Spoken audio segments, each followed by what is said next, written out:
Alright, so now it's time for me to go over Squall Festival 2 and kind of highlight the differences that we have in this game. Some of you might be familiar with Squall Festival 1, so not all this will be brand new, but I did want to cover a good amount of the experiences that you'll be getting in this game. Now keep in mind this game is brand new, so not everything is available, like the store, the events. Those are not currently available, but I want to cover a lot of things that are unique. So of course the first thing you might notice is, hey, that's an animated background, and yes, certain cards will have animated backgrounds with them. I'm not sure what that is yet. I don't know, maybe it's just ultra rares once you idolize them, but I haven't gotten to idolize any cards yet. But I did get this Honoka, and there's also a Chico one that I got available just straight up getting into the game. I will be getting Ayumu after 10 login days, I believe. Yeah, so let's cover a lot of the new stuff they have in this game. So first and foremost, speaking of this background thing, so you can set your card to be the background, and of course they have their own visual art. How do you do that? Well, there was a background button to the bottom left that I tapped, and you can set different backgrounds here. So for example, this one's just the Honoka one, so you can tap this kind of rainbowish colors to set who you want here.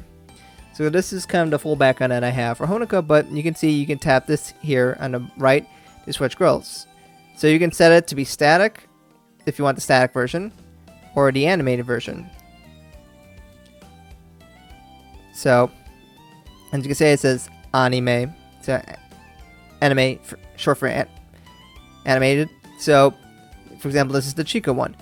But, like, what if I don't want these girls? What if I like a certain card for certain girls? For example, I have one for Setsuna here. But, as you can see, well, that's not very exciting, right? And I get it, some ways it isn't. But you could set it to whatever card if you really got a card you like. So you can select that, and that will set it. But there's something else that's actually kind of cool here. So if you see, we're on this current right here. If you go one over here, you click on this, and now we got all the girls here. So I'm not throwing any filters as you can see, I can't throw filters on here on the side. So you can just get straight up the art of that girl. So you can see, for example, I have Maki here. That's dependent on the card, but then I just got the classic Maki. So for cards you collect, you can get the outfit for that girl and then do that. So for example, this is the Setsuna I got for my ultra rare.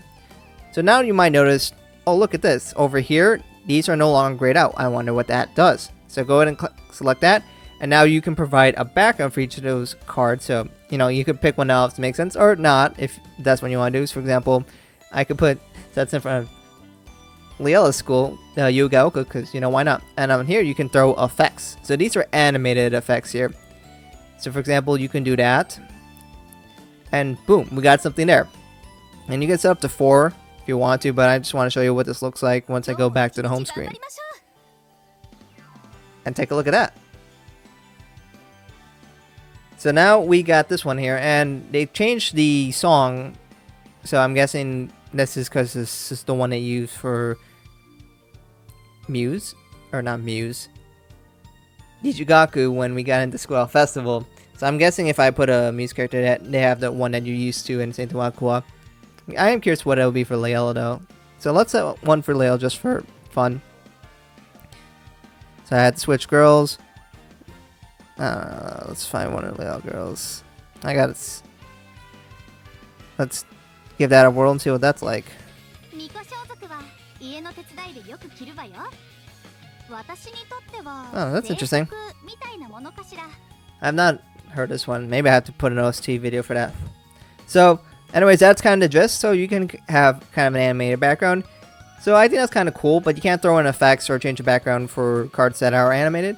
But this is definitely kind of a cool feature to have that gives you a little more customization to your backgrounds and game experience overall. And you can also see over here, we have Sumina now over the live button. But moving on, we have stories. They have stories categorized by each group here.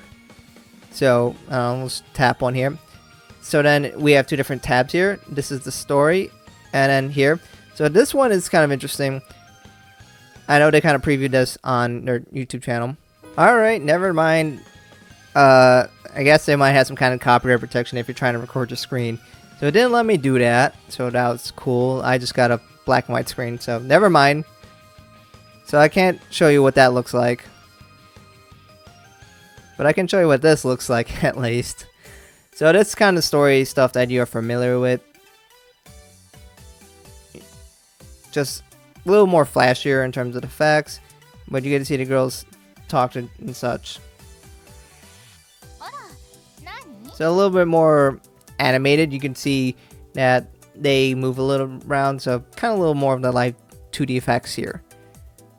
So more interesting than the way the girls are animated, where it was just a bunch of still images put together. So they definitely have enhanced the story element, and they got it for all the groups too, which is pretty cool. So now with that, they also have this section where you can basically have DMs with a bunch of the girls, and you can also go for the whole group as well. And basically when you go over, you get a little background for each one, and you can just go and they'll send them on the messages, and you basically tap to send a message. You don't get to say what you want, so you can have a little conversation with them. So cool, I guess. And over time, I'm assuming they'll like, add more to you, but you have one for a bunch of the girls, and I'm assuming more over time will come. Next up, we have this tab. So this is the tab. Build teams. Build teams the way you want. So you can go with their recommendations and whatnot. You know, it's probably stuff you're familiar with. In Squad Festival 1, they each have their abilities. They have their different types. You got the cool, you got the appear, you got the smile. And you can see the stats right here. And you got your health bar. Nothing too different from before. Next up, then we have, this is where all the cards are located, so you can throw in filters depending on how you want. So, but this is all the cards that I have currently so far. For example, this is the sets that I have, and you can see what it looks like as if I were able to idolize it. You get to get a little animated background, so this is something that I can be working towards. Of course, the question is, how do I get there? So the first thing and foremost, as you can see, I have a level right here. You want to try to level up that card. She is already maxed out in level, so you don't see anything here. But if I were to jump to other cards, you can do it and throw in books to level them up. I used all my books already. You also got your skill level. She's currently 6 out of 9. So I can spend this to give her experience to level up that skill. This is the small book, so it won't get anywhere. And last but not least, this tab is where you get to idolize them. You're going to need these light sticks. You're going to need a stupid amount to get the ultra rares upgraded. I'm pretty sure it's 1800 for every single one. I think it's only like 200 for super rares. But you can collect these from doing activities and such and continue to work on that. But hey, getting anime cards is kind of cool. Especially when you get to throw them on your home screen and make it. You kind of show them off, which gives them a little more utility than they had before in terms of just showing on your screen just that outfit. Here's the scouting screen. They do have paid love gems only. And you can see this, you'll be notified by this orange color. I don't have any, so also it shows at 0. And then we have this. There is the 10 scout, which guarantees you a super rare or higher, and requires 3,000 love gems. So this is a little different before how much you had to pay. So keep a note that scale when especially you start looking at these rewards. You're like, oh, 100? That's a lot, right? No. 100 is a third of one scout. It's 300 for a single scout. On the bottom here, this is a 10 scout you get free every day. It just gives you materials. Just you get to do it once a day. Cool, I guess.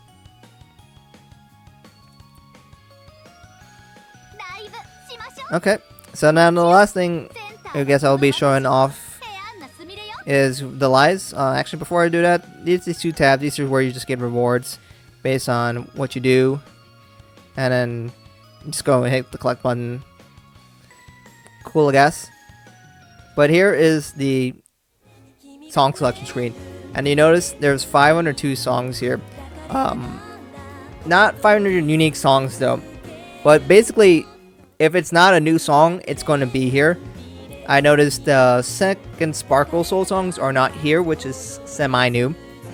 But otherwise, you have a bowl of songs, Most of them will be available for the different difficulties in normal, hard, and expert. Not every song is available in Master though, so keep it in mind.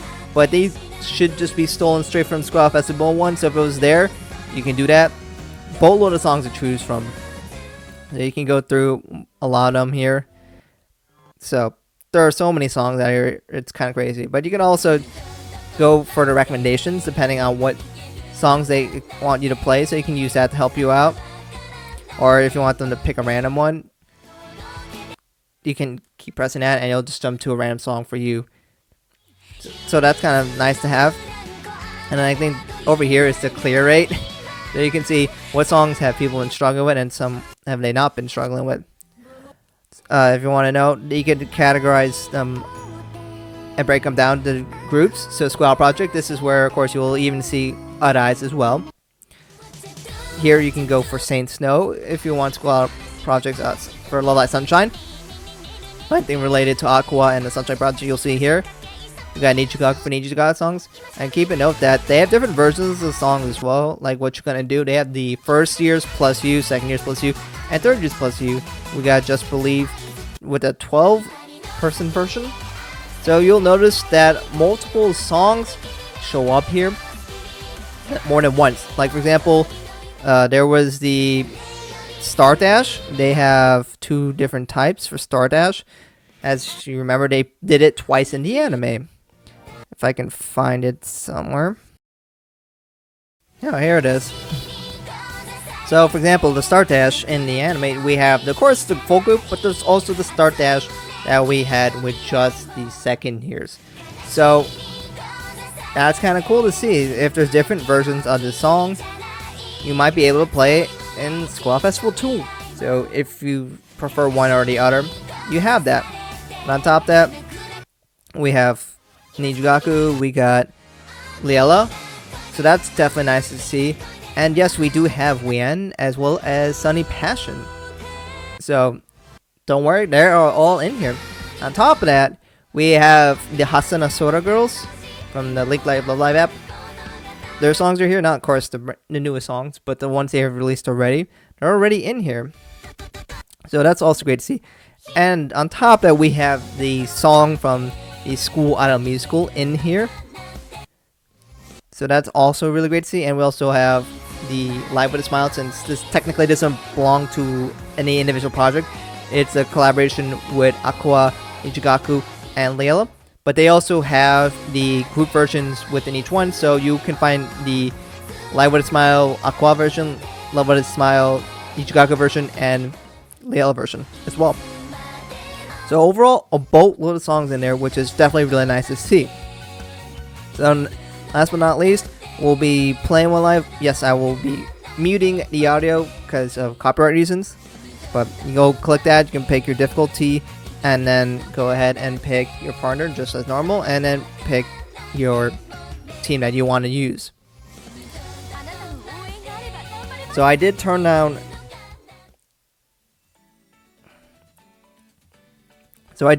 the effects because it makes it a lot harder for me to see when I'm playing a song.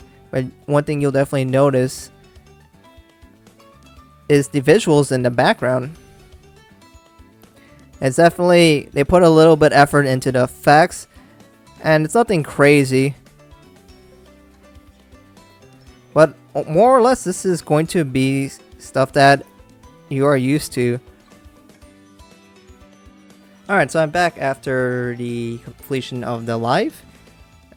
Obviously, I didn't do that great, but that's not the point here. So here we got the end screen. So once you complete the live, this is what it's going to look like. You got your center showing up, and we got the results for here. So you can get a little breakdown of what you did and how you performed. And then once you complete the song, you get rewards. So depending on how well you did in your score, your combo, your full combo, etc. All that kind of stuff. So then, once you're done, they can give you recommendations on what you can do for songs. You can also see there's a skip ticket here if you want to do skip tickets. But you can also just click that and say, nah, I don't want to do all that stuff. And you know what, as I said, I'll show you guys a little bit more. Nothing too important.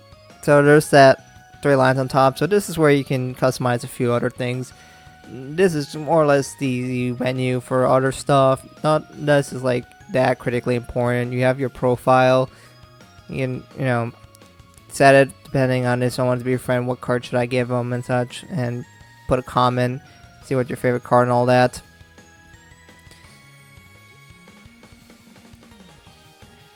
Then in this tab, this is where you see friends and such. So we have a list of a bunch of the friends and all that.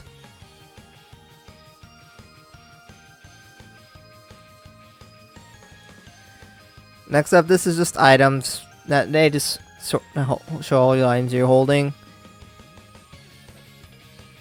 This one, this is for exchanges. So, you know, if you got something enough, you can just force a grab. Kind of like the shiny quartz if you're familiar with School Festival All Stars. This one is the album.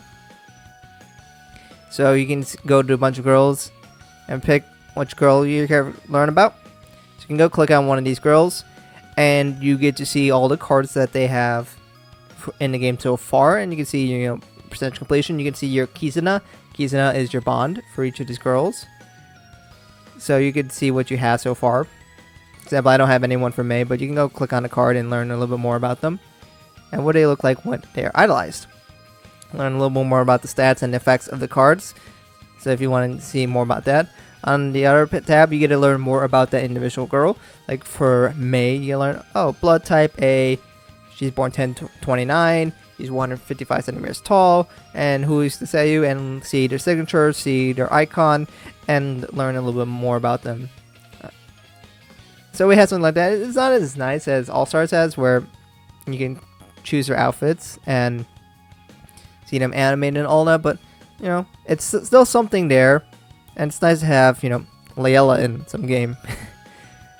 All Stars needs to get it on that at some point, right? And then this last section, you get to see just a bunch of one panel comics. So if you want to go and see these girls, you can go click on one, and just this kind of stuff you'll see in like the loading screen, like right there. Beyond that, there's the transfers and such. If you transfer from another phone, you can do it over here. And then they also have one where you want to transfer from a previous game, like, you know, Skull Festival 1. You could do that as well. They also got the settings icon if you want to control how fast the notes fly down the screen, which is controlled by here. And you can control per difficulty. And if you wanted to change the effects and how things show up, they're around here as well. Then you can change the style of notes. This is something Skull Festival 1, I believe, also did as well. And then you can control if you want sound effects on, their voice volumes, the background music and such, depending on what you're doing, and all that kind of stuff. So that should be it, pretty much. If you're wondering what this is just if, when you play the game for the first time, they have a bingo card for newcomers. There more stuff. So yeah, that's a good majority of what is in this game. So we'll definitely look forward to what events look like and such. And, you know, this is definitely a nice upgrade in the visual department. Overall, it seems like a pretty interesting game. I don't know how much I will play this because it's in Japan, but I'll definitely probably play it a lot more once it becomes to global sometime this year in 2023. That's what they said. Hopefully it's sooner rather than later. But anyways, thank you guys for watching, and let me know what you guys think about Skull Festival 2 so far. You excited? You don't care? Let me know in the comments below. Anyway, thank you guys for watching, and hope to catch you guys in another video soon.